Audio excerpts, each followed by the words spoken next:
Hola mis queridos amigos, una nueva reflexión. Me gustaría compartir un poquito la palabra de una historia que muchos conocemos, que es la historia de Sansón y Dalila. Y varias cosas, varios puntos que me gustaría tocar, que me han traído reflexión estos días. Y yo decía, qué increíble, digamos, un hombre que fue escogido por Dios, le dio un don especial que era su fuerza para liberar al pueblo de Israel. Pero cómo nosotros los seres humanos desperdiciamos los dones y los talentos que Dios nos da, el llamamiento que Él nos hace por distracciones vanas, distracciones que al final de cuentas terminan en muerte porque no son cosas que terminan en algo bueno. Dice la palabra en Jueces 16:4. Fue Sansón a Gaza y vio allí a una mujer ramera y se llegó a ella. Desde el 1. Y fue dicho a los de Gaza, Sansón ha venido acá.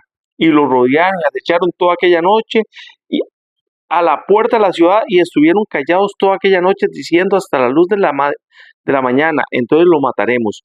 Mas Sansón durmió hasta la medianoche. Y a la medianoche se levantó y tomando las puertas de la ciudad con sus dos pilares y su cerrojo, se las echó al hombro y se fue y las subió a la cumbre del monte que está delante de Hebrón.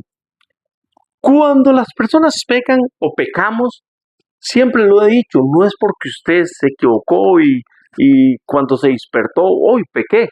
Cuesta mucho, sino que el pecado tiene un proceso y empieza desde el corazón. Y si vemos a Sansón, ya antes de haber conocido a Dalila, ya él había estado con una prostituta y ya había estado coqueteando con el pecado. Lo podemos ver en Jueces 16:7. Y respondió Sansón, si me ataren con 7 mimbres verdes que aún no estén juntos, entonces me debilitaré y seré como cualquiera de los hombres. Ya él está aquí con Dalila, pero dice en el versículo 4 que después de haber estado con la prostituta, dice, aconteció que se enamoró de una mujer en el valle de Soret, la cual se llamaba Dalila. Dalila era filistea y los filisteos eran enemigos de Dios. Siempre lo fueron. Cuando Dios llama a David, una de las encomiendas era destruir a los filisteos, que por ahí está la historia de Goliat para ponernos un poquito en contexto. Los filisteos le hicieron la vida imposible a Israel desde el tiempo de Moisés. Y lo primero que hace Sansón, conociendo los mandamientos de Dios, que era no estar con yugo desigual, que era no estar con una persona de una de las naciones paganas de aquel tiempo que eran contrarias a Israel, a Dios, pues es lo primero que hace, se enamora de una filistea. Y entonces dice que ella le decía, por favor, dime tu secreto. ¿A dónde está el secreto? ¿A dónde radica el secreto de tu fuerza? Porque los filisteos se habían unido a ella y le estaban ofreciendo pagarle si les decía el secreto. Imagínate, aquí hay un detalle muy importante. ¿A quién le contamos nosotros la visión que ha puesto Dios en nuestro corazón? ¿A quién le contamos el llamamiento? ¿A quién le contamos las cosas que Dios ha hablado íntimamente a nuestro ser y a nuestro corazón? A veces creemos que se los estamos contando a una persona amiga, a una persona que está con nosotros, de nuestro lado. Y por el contrario, es gente que se ha conjugado, confabulado con el enemigo para hacernos caer de la visión y del propósito al que Dios nos llamó. Así fue que lo intentó 3 veces Dalila, hacer caer a Sansón, pidiéndole que le dijera el secreto de dónde provenía la fuerza. Y Sansón 3 veces la engañó. Muchas veces cambiamos el amor de Dios por algo más.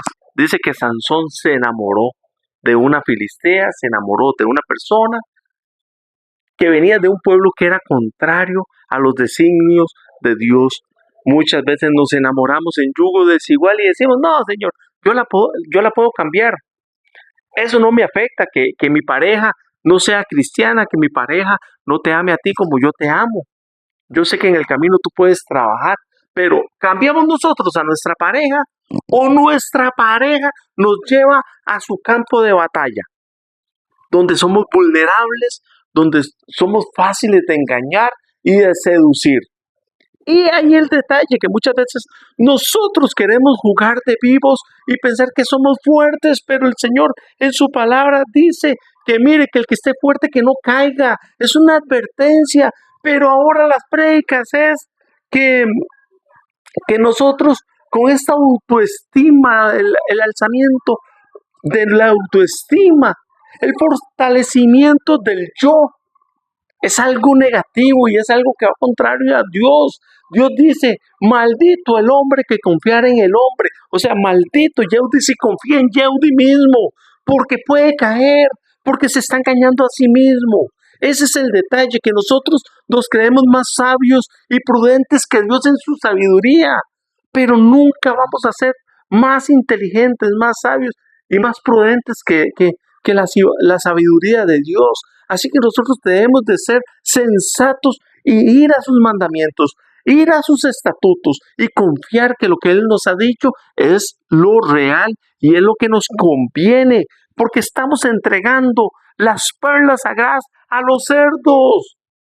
Dice que volvemos al vómito como los perros de Asia, porque nosotros estamos entregando lo que Dios nos da a nuestro enemigo, el diablo, pensando que nosotros somos fuertes y que nunca vamos a caer y que nunca vamos a necesitar de la fuerza de Dios.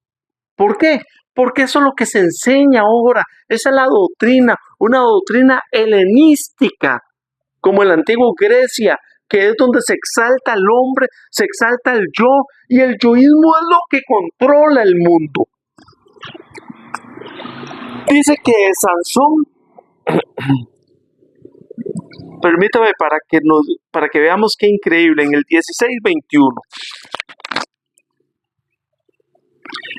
Malos filisteos le echaron mano y sacaron los ojos y le llevaron a casa y le ataron con cadenas para que moliese en la cárcel.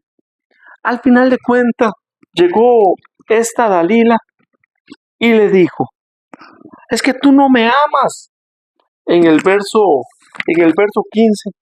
Y ella le dijo, ¿cómo dices? Yo te amo cuando tu corazón no está conmigo. Cuando nuestro corazón está con Dios, nosotros amamos a Dios, cumplimos sus mandamientos, sus preceptos y tenemos temor de equivocarnos, tenemos temor de fallarle. Pero cuando empezamos a poner a alguien más en el lugar que le corresponde a Dios, Sansón se equivocó y le dio el primer lugar a Dalila, el primer lugar que le pertenecía a Dios. Y cuando cambió ese primer lugar y Dalila estuvo en su primer lugar, en el primer lugar de su corazón, pues Sansón entregó su secreto más íntimo, el secreto que Dios le había regalado, donde provenía su fuerza, y le dice, es que mi secreto, mi fuerza está en mi cabello, soy nazareo y nunca navaja ha tocado mi cabello y me lo han cortado, así que si me lo cortases, va a suceder algo, seré como un hombre normal. Nosotros somos seres y hombres normales, pero cuando tenemos a Dios somos diferentes, hay algo diferente en nosotros, pero cuando nosotros entregamos ese algo más que tenemos que se llama el Espíritu Santo, porque dice que Él se contricta. Cuando nosotros nos alejamos de Dios, el Espíritu Santo se contricta. Entonces quedamos vulnerables porque quedamos siendo hombres común y corrientes, hombres naturales. Cambiamos lo de Dios por lo común, por lo mundano, y lo primero que hace el diablo es quitarnos la visión, nos saca los ojos y dejamos de ver las cosas como la veíamos antes, perdemos la visión. Dice que el llamamiento y los dones son irrevocables, pero al alejarnos de Dios se entiniebla la visión y no podemos actuar de la manera en que Dios nos pide que actuemos, de la manera en que nosotros deberíamos de estar caminando, porque le hemos entregado nuestras armas, nuestra fuerza al enemigo. Dice que la reivindicación de nuestro pecado, la reivindicación de nuestro mal es muerte. Ven lo que dice el 16:28. Entonces clamó Sansón a Jehová, al Señor: acuérdate ahora de mí y fortaléceme, te ruego, solamente esta vez, oh Dios, para que una vez tome venganza de los filisteos por mis ojos. Y dice que, y los que mató al morir fueron mucho más de los que había matado durante su vida. Eso lo encontramos en el 30. Sansón tuvo que entregar su vida. Le pidió a Dios que por favor le ayudara a vengarse, pero vea que es una venganza egoísta. La venganza de Sansón es por sus propios ojos. No le dijo: Dios, dame fuerzas una vez más para vengar a tus enemigos en tu nombre. No, para vengarlos en mi nombre y por lo que me hicieron y por sacarme los ojos. Aún la venganza de Sansón fue una venganza egoísta y pagó esa venganza con su propia muerte. Y dice que los que mató al morir fueron más de los que había matado en vida. Y esto nos habla de otra cosa. Dios llamó a Sansón para vengarse de sus enemigos los filisteos. Y el llamado y el cumplimiento iba a ser sí o sí. Se iba a cumplir y Dios iba a cumplir su propósito para el cual había llamado a Sansón, quisiera Sansón o no, y el propósito se cumplió. Pero Sansón, para cumplir ese propósito de Dios, lo pagó con su propia vida. Así que, amigos, hermanos, personas que me están mirando, Dios nos hace un llamado y nos dice: ya he colocado algo en ti, y lo que he colocado en ti, el llamamiento que he colocado en ti, se va a cumplir sí o sí, se va a llevar a cabo. Queriendo tú o no queriendo, pero se va a llevar a cabo y se va a cumplir. Depende de ti cómo lo lleves a cabo, de la manera en que lo llevemos a cabo. Depende de nosotros, de mi disposición y de yo querer guardar mi corazón para Dios y que Dios esté en el primer lugar y yo no le entregue lo que Él me dio, lo que Él puso en mis manos al enemigo. Esta sería la pequeña enseñanza, mis queridos amigos. Muchísimas gracias.